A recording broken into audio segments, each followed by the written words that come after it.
Welcome to SportsBeat KC, the sports podcast of the Kansas City Star and KCUR. It's Tuesday, October 21st, and I'm Blair Kirchhoff. The Chiefs were on the good side of one of the most lopsided games in team history last weekend. A 31-0 victory over the Las Vegas Raiders at Arrowhead. Chiefs beat writer Pete Sweeney and Star columnist Sam McDowell tell us why it went so well, what it means going forward, and are here to share their thoughts on the return of wide receiver Rashee Rice and the absence of left tackle Josh Simmons. After a break, we preview the Sunflower Showdown game between Kansas State and Kansas. Speaking of lopsided, the Wildcats have won 16 straight in the series. Will this one be different? Beat writers Kellis, Robinett, and Shreyas Laddha join us after the break to break down things in Lawrence on Saturday.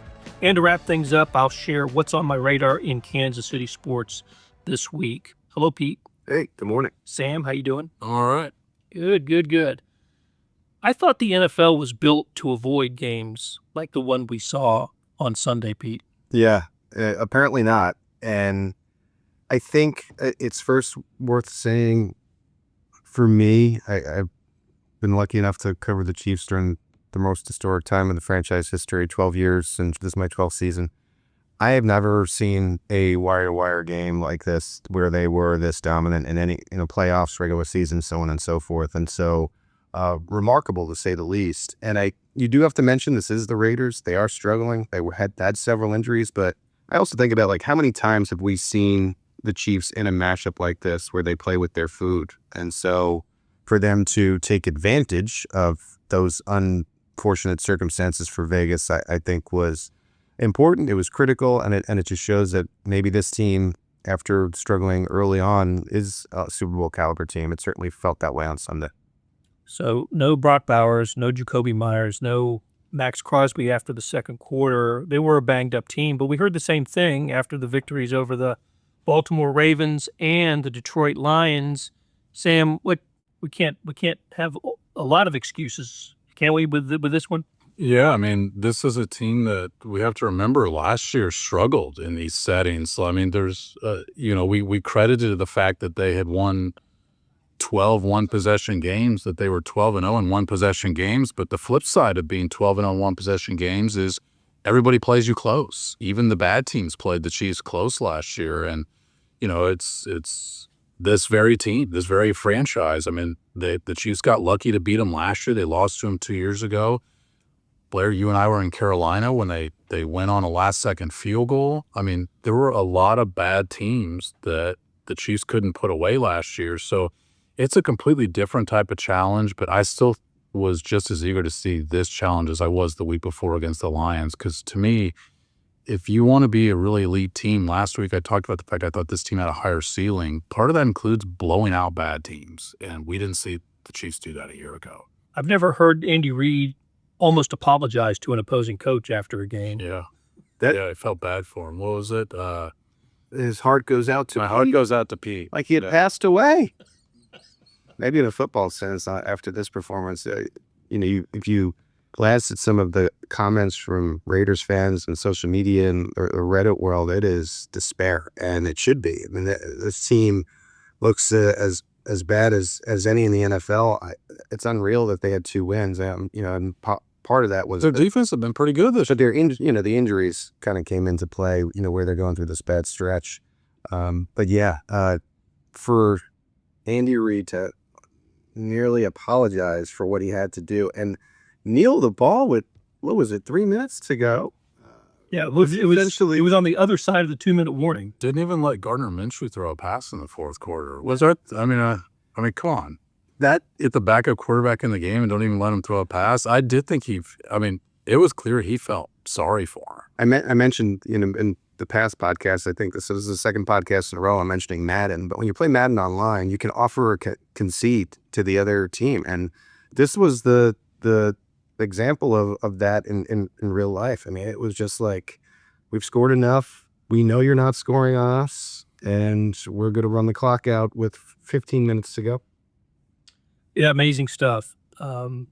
We speculated last week, knowing that Rashee Rice was going to be back for the Chiefs in this game for the first time since serving his 6-game suspension, that he would be part. We figured he'd be part of the game plan, and boy was he. I don't know if we got the complete Rashee Rice experience, but we got a lot of Rashee Rice. 2 touchdown receptions in this game, targeted I think 10 times. Was it 8 receptions? 7 receptions. 7. And I thought he looked good, and I thought the offense, Sam, looked terrific with him as part of it. Yeah, I mean, what surprised me is that the offense looked terrific before he was part of it. I kind of thought that we'd be waiting on this week to say, okay, now the Chiefs can really get going. They got going before he was back, but I still thought there were a couple moments in the game, which I wrote about afterwards, that showed that Patrick Mahomes has a different connection with Rashee Rice than he does any of his other receivers. To me, it's a little bit reminiscent of his connection with Travis Kelce. Obviously not quite to that level, but he throws a back shoulder fade for a touchdown to Rashee Rice in the second quarter to make it 21-0. It's the first back shoulder throw he's made all year. And the fact that he chose to make it to a guy he hadn't played with in like 380-something days, I think is pretty telling of what he feels with Rashee Rice. But he also throws the no-look pass to Rashee Rice. The Rashee Rice didn't even know it was coming. He still felt like he knew where he was going to be. And you guys heard me ask him about it after the game. He says he can tell by his body language when he's expecting the ball and where he's expecting the ball. I don't think we've ever heard Patrick Mahomes criticize a receiver, but he wouldn't say that about any other receiver. I don't think he's got that feel with anybody else. And that's the dimension that it adds, are these little small plays throughout the game, and one gains a first down and one gains a touchdown. Yeah, just to add on the Rashee Rice point, when you look at the snap percentages, the snap counts in this game, you had Kelce, Gray, and Worthy 48 to 50 snaps each.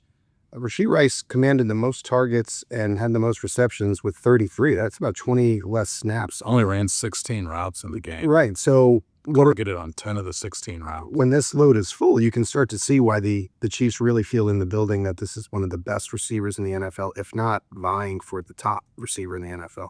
I thought my favorite Rashee Rice moment, though, was it was just a slant, just over the middle slant, and just a play that I remember the Chiefs making with him while he was, in 2003, his rookie season, quite a lot, especially the second half of the year. I think it ended up going for 12 yards, but he created space, and the defense had no chance to stop him on that play. And I'm thinking, boy, if this is now part of the offense as well, all the more successful the Chiefs are going to be. Yeah, I mean, I wrote about it last week that, I think what Rashee Rice clearly adds is an after-the-catch element to their offense. I mean, the Chiefs, for 4 straight years from 20, 21, 22, and 23, were the number 1 team in the NFL in yards after catch. In 24 last year, they're 3rd. And this year, they were doing pretty well with it over the last 3 weeks, and then they add this guy. But that's why the play you mentioned, the 2 I mentioned, really stood out to me, because those are before the catch moments. Like him getting open on a quick slant play, that's a before the catch moment. Patrick Mahomes deciding to throw back shoulder when he's not really open is another before the catch. And so I think that it's possible that the guy we saw for 4 weeks last year, I guess, 3 weeks and a quarter, is not, some flash in the pan. Like, this is maybe the production that I think could be expected, at least on a per snap basis, because Andy Reid did say they're still going to bring him along pretty slowly. And I expected more snaps from him, to be honest. Yes, I know. And so I think it's possible that they're going to, you can't rush a guy back from injury. Training camp kind of revved him up, but then he didn't practice for 6 weeks. And the other play I think we need to talk about was the 4th and 1. This stuff never works, from Patrick Mahomes at the line. Those of us in the press box didn't catch it immediately, Right. because we don't, we have television monitors up there, but we don't have the audio. Those watching at home kind of knew right away what was going on or what Patrick Mahomes was saying when he got to the line. And then, of course, the quick snap and they get the first down. Yeah, for all the Wi-Fi connectivity issues we have sometimes in the press box, they do a good job of keeping the sound out. Like, even when the crowd is rocking, it's pretty quiet in the press box. So we have no chance of hearing something like that. But social media is the way it is. You had the Ari Metlovs and the Dove Klymans grabbing it fast from not crediting any sourcing, of course. And so we were able to see it pretty quickly. And this is something that I wrote about today. The Chiefs have a certain vibe and swag going back to like the Tyrann Mathieu words about them when they're running these types of plays. And I even went as far back as pre-Mahomes when they were putting Dontari Poe on offense and letting the hungry pig eat and throwing the bloated Tebow, and Travis Kelce in the playoffs throws a touchdown to Byron Pringle, and you have the snow globe. It didn't work out. Would have been a touchdown called back. But again, against these Raiders, and it just seems like when Andy Reid starts letting the players weigh in with their ideas and they practice them and they're using them, just feels like a different Chiefs team, one that I feel like the NFL should maybe be almost a little scared of. Yeah, something real quick about that Blair that said to me is like the purpose of his words are a distraction, but I actually think that it distracts us from the larger story there, which is the Chiefs have been terrific on 3rd and 4th and shorts this year. And they were not that way last year. Last year, they were outside the top 20 at 61% converting 3rd and 1 or 2 or 4th and 1 or 2. This year, they're at 74%. And like they're 5th in the league this year. They've gone from like 22nd to 5th. They face this situation, by the way, more than any other team. So they theoretically should be like running out of plays. They have 28 first downs on 3rd or 4th and short. The next most is 22. Kareem Hunt on those plays is 14 out of 16, which he ends up getting the ball on that. No other player has more than 11, which of course is Jalen Hurts. So Kareem Hunt has had more first downs on short yardage than even the tush push has this year. I completely trust them on 3rd and 4th and short now, right? That was not the case. Yeah, it was a pretty ridiculous statement a year ago, for example. Yeah. Okay, this is SportsBeat KC. I'm Blair Kirchhoff here with Sam McDowell and Pete Sweeney. Let's look ahead to the Washington Commanders that come to Arrowhead on Monday Night Football next week. And I think maybe the theme early is who is not going to be on the field. We don't know about Commanders quarterback Jane Daniels yet. Had the MRI for the hamstring injury. He wasn't able to finish Sunday's game against the Cowboys. I don't think we'll know until later in the week whether he's going to play or not. They're hurting. But the Chiefs also now have a couple of injuries and an absence that we need to discuss. Let's just start with Omarr Norman-Lott, the defensive tackle. MRI, Pete, you wrote about that. He's going to be out for the season.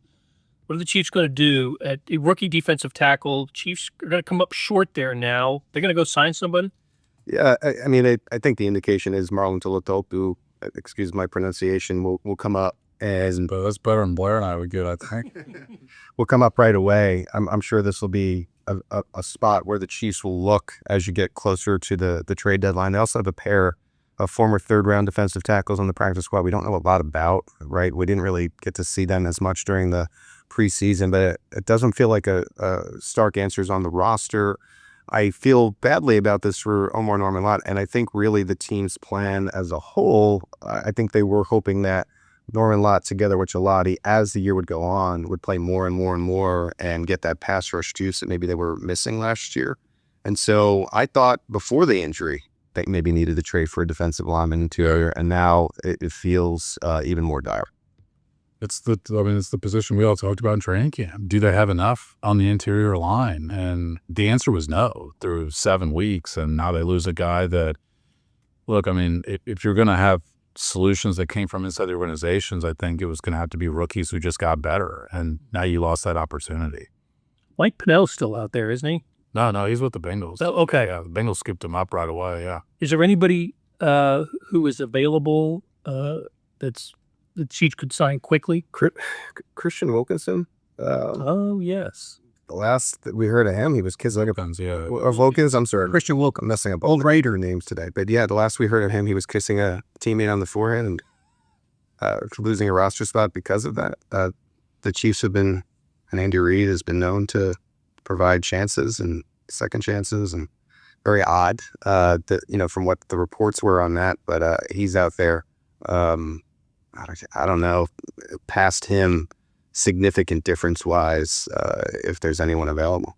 There's a reason guys are unemployed on October 21st. So right. It's not because they're potential starting players in the NFL. Last week when we spoke, Josh Simmons was just kind of fresh in our minds, right? We only found out the day before the game that he was not going to be available, out for personal reasons. And he is still out for personal reasons or family matters, as Andy Reid has said. There has been no explanation beyond that, and we just don't know what the reason Josh Simmons is not with the Chiefs. But it's created an issue on the offensive line. They were able to plug in Jalen Moore. He's played well the 2 games. Yeah. But there may be another injury or two that the Chiefs have to deal with on the offensive line, which looks so solid, just a week and a half ago. Let's talk about Simmons first. And first-round pick, was off to a good start. He's not with the team. We have no idea really what to expect. You got to be careful talking about this because we really don't know what's going on, right? And so I think as I begin to make this statement on it, it's not lost on me that this could be something very serious, and I think we're all hoping the best for Josh Simmons. The amount of negativity I've received on social media this week, simply updating on the situation from fans that are saying, "Oh, leave him alone." Well, listen, I agree. But if the Chiefs were to put him on NFI, we don't talk about him until he's back. The reason we're having to talk about him is because he's taking up a roster spot. And did you see what happened on Sunday? Trey Smith goes down. Mike Caliendo has to go into the game. Kingsley gets a little bit banged up. You're looking at the rest of the offensive line. Now you have Hunter Norzad and Wanya Morris. And you're an injury or two away from having to use a tight end as an offensive lineman. And so until the Chiefs make a move, put him on the NFI, and they're able to raise an offensive lineman so they have 3 reserve, we have to continue to update. That's frustrating because obviously the Chiefs don't want to talk about it. There has been no clarity on the situation, and it's affecting the team. And it feels, as a beat writer, someone who weighs in on the team, you feel a little handcuffed because you don't really know exactly what to do with the situation. And I think we're all hoping that there's some kind of resolution in the imminent future. Yeah, he's a prominent figure on this team. We talked about him for 4 weeks when he was playing with the team. He's a prominent figure who's got a job that's in the spotlight. We cover the team, so none of us have speculated. Certainly, I think we've all probably heard some things, but I hope for the best for Josh Simmons, and I know that that the team would love to have him back, but we can't speculate when he's going to be back because I don't think the Chiefs know when he's going to be back. So we get that question all the time. Well, the organization doesn't know. So we certainly don't know when he's going to be back. The only thing I'll add is I remember he fell in the draft because of the injury, the knee injury. Yeah. And he rehabbed during OTAs. And you remember he stayed in Kansas City after OTAs and before training camp. And I just thought, wow, it's, he's really committed to this. She's had that same impression, by the way. It was unusual to them. And I think it is worth noting on that point. Again, we don't know what's happening, but that is nonstop. You get injured, you automatically get surgery right away. You're rehabbing. You go through Chiefs OTAs. You don't stop. Everyone else gets this little break before training camp where you can breathe, relax. This has been nonstop for him since Ohio State began their season last year. Just nonstop football. So again, don't want to speculate too much, but you wonder about it. All right, great stuff as always from Pete and Sam. Let's take a break, and we're going to switch to college football when we return.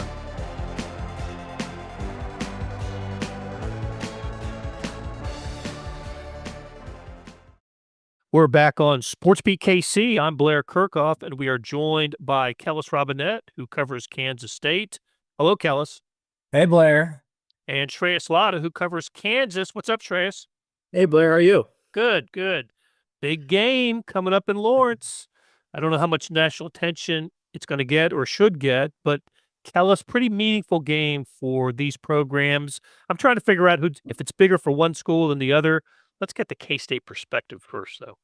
Yeah, you could argue it's bigger for both sides, which I think makes this one of the more entertaining and important rivalry games we've seen before these two teams for so long. When Kansas was cycling through their inept coaches, it was just, given that Kansas State was going to win. It was just by how much, and that's changed the last 2 years, even though Kansas State has won 16 straight in the series. The last 2 have been absolute nail-biters that were decided by a combined 6 points. Kansas almost won in Lawrence and in Manhattan the last 2 years. So, when you look at it, who's it more important to? I would say shoot, even though I'm sure Kansas would love to end the rivalry, a losing streak, I think you could argue that it's Kansas State just because with the start they had, losing in Ireland, getting off to just a rough start to the season. This is a game that could really revive things for them, and much would be forgiven if they win this game. They'll be back to 500. The streak over KU will continue. And I know as soon as Kansas State went to their bye week after they lost to Arizona, a lot of fans were saying the only thing that's important the rest of the season is beating KU. We want the streak to continue. That's changed a little bit since they won 2 more games since then, but you can tell how important it is to them, and that's where they are. What do you think, Shreyas?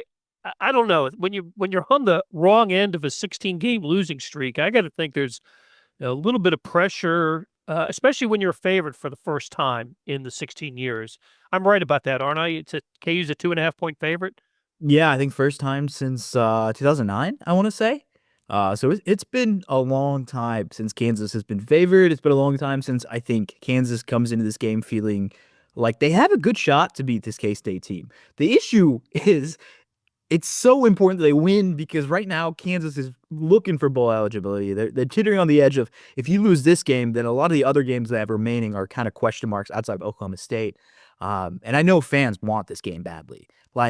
There's a lot of questions right now about Lance Leipold, the program, where he can take it, where he can't take it. Obviously, clearly very much a program builder. The question is, can they take the step to be in the top end of the Big 12? And that has been the question with Lance outside of the one season with Jason Bean. Right now, if they can't win against Kansas State and you have 17 straight losses, there's a lot of questions, I think, about what the program needs to do to get better, but also, is Lance Leipold the guy for Kansas as they try to take the next step as a program? I like that thought. It's one thing to build the program, and I think everybody can agree that he has done that. It's not the non-competitive program that has been the case for most of the last 16 years, maybe even longer than that. No, 16 years, right? But there's a next step after building it, and that's at least holding serve at home against your top rival. This series is not a rivalry, and I think Lance Leipold has said that, right? It's not a rivalry until they can win some games. 100%. He's talked about how he's wanted to make it competitive since he came to Kansas. He's done that the last 2 years. They've lost in catastrophic ways. Only the way Kansas has managed to lose games in the last couple of years, some heartbreaking losses. You really want to win this game, not just because of bowl team expectations, rivalry, but this is the first game in the rivalry at the newly renovated David Booth. They spent $300 million, and counting on this renovation. You want to come out there and showcase to your fans that we're serious about football. We're serious about being perennial bowl contenders at the minimum. And that means having to win a game like this because otherwise, I just don't know what to make of the season after that if they lose this game. Kellis, I thought Kansas was the better team in the first month of the season, but I think Kansas State has played better in the last few weeks, better than KU. The TCU win was impressive. They almost won at Baylor, had a field goal blocked at the end of the game. If they'd won that Baylor game, they'd have a 3-game winning streak going in. So I just think Kansas State's playing better now. And there's also a matter of bowl eligibility for the Wildcats. With a 3-4 record, I'm not sure they get to bowl eligibility if they lose this game. So plenty on the line for K-State. There is. I don't know that anybody around here is, using the Liberty Bowl as a rallying cry or anything, but it is important. You want to keep your winning season streak alive and all that stuff. And you're right. The last 3 weeks, ever since Kansas State had their bye, and I think they got a chance to take a breath after going to Ireland and playing just a murderous beginning schedule. It's kind of funny to me. People just overlook that. Like Kansas State started the year with a game in Ireland.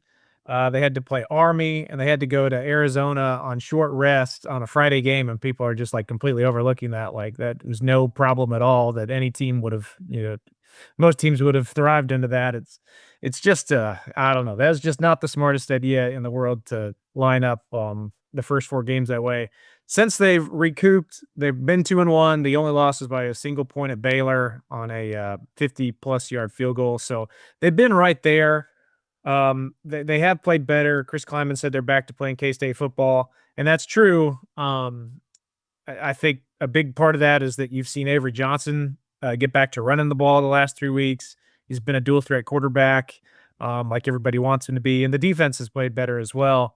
But a big thing about playing K-State football is beating Kansas. So if they want to really say that they're back and they're playing with the swagger they had the last couple seasons, I think beating Kansas is more important than gaining bowl eligibility.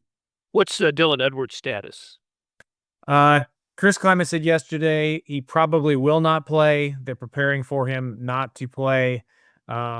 It's just a weird situation. He's only been healthy for one game all year. He's just been battling some foot and ankle injuries. And everybody wants him out there to play.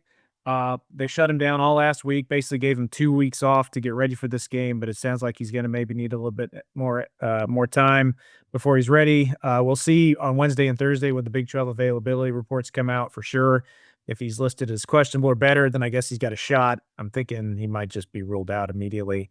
But we'll see there. If he doesn't go, it'll be Joe Jackson at running back, who's actually totaled over 100 yards in both of his last 2 games, either in all-purpose or rushing. So they've got a capable guy there. The only difference is Dylan Edwards is a home run threat. You get him on the outside in space, and if he's hot, he can do like what he did last year against Rutgers in the bowl game, just pile up some long touchdowns. It's not what Joe Jackson does, but they do have a capable running back there. Shreyas, this could be a Jalen Daniels legacy game, couldn't it? I mean, he's the 6th-year quarterback at KU. He's had so much success. He really has been the sort of the defining player of the Lance Leipold era. And one of the holes on the resume is no victories over, the top rival. So it could be a big game for Jalen Daniels. I think it's got to be. He's had a special season so far. I mean, 18 passing touchdowns, 2 interceptions. That's a crazy ratio. He's had a touchdown or 2 on the ground, another 200 yards on the ground. He's playing the best level of ball I think I've seen him play since I've been on the beat. Obviously, I joined a little bit after he was in, I guess, early Heisman contention talk, but it feels like this season so far for him has been better than that season, just from what I've heard, what I've read, what I've seen. You want him to come out there and put up a couple touchdowns and maybe 300 yards, and you want to win. I mean, he needs a win against Kansas State because they haven't beaten Missouri. They haven't beaten Kansas State. Everyone talks about, what's the defining win for Jalen Daniels. Right now, one of the defining wins is that random 3-game win streak they had last year. You're probably looking at that, or you're looking at something all the way back in 2022 when he was just a kid, really, and now he's 22. He has NFL aspirations. He's getting looks for NFL scouts, from what I've heard, and he's a guy that knows what he needs to do, and he's given Kansas a chance in every single football game this year. I think as much as you can ask from him. Now it's on him and the rest of the team to pull it together and win against K-State. All right, let's wrap it up with this. Kellis, Kansas State wins if they make clutch plays in the fourth quarter. I think this game will be a 1-score game. I'll be very surprised if either side runs away with it. And it's interesting. Both of these teams have not thrived in that situation this season.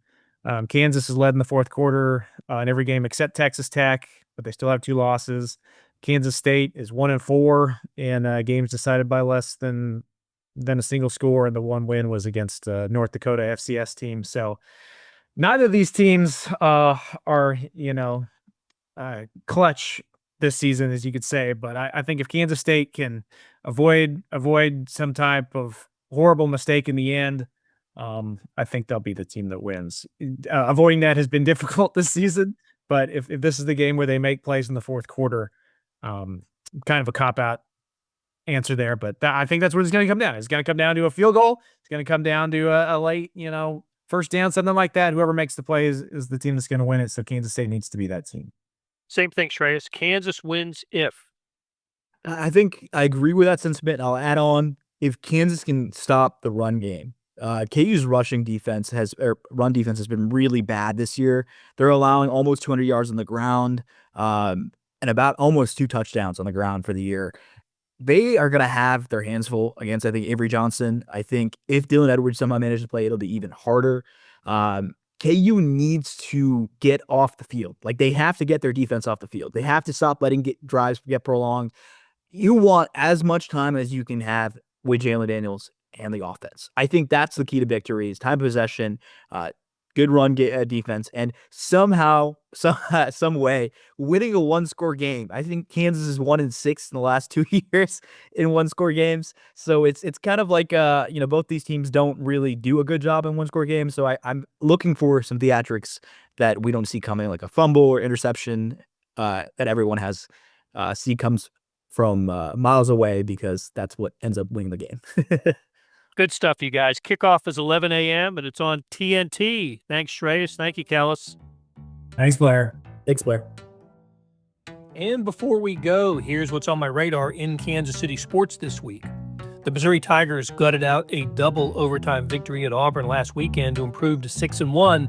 Mizzou jumped to number 15 in the AP poll, but it doesn't get any easier this weekend when they play their second straight road game, this time at Vanderbilt. In most years, an opponent could easily count on a victory in Nashville. Not this time. Vandy is playing great. They're coming off a win at LSU and are a 2.5-point favorite on Saturday. I think Mizzou can afford to lose one more and continue to remain in the college football playoff chase, but a victory here would be huge. The game kicks off at 2:30 on ESPN.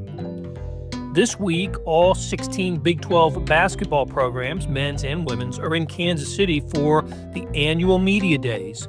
Players and coaches from KU, K-State, Iowa State, and the rest are previewing their seasons. Why do they come to Kansas City for this? Well, it's been a tradition to preview the season at the site of the conference tournaments, and those, once again, will be held at T-Mobile Center in March. You heard Kellis, Robinett, and Shreyas Laddha a moment ago. They're at T-Mobile. Follow their coverage in the Star. Well, that'll do it for this week. Thanks to our staff, Randy Mason, Monty Davis, Irvin Zhang, Suzanne Hogan, and Gabriella Lacey, and to our editors, Jeff Rosen and Scott Chasen. We'll be back soon with another SportsBeat KC, where we talk sports in Kansas City.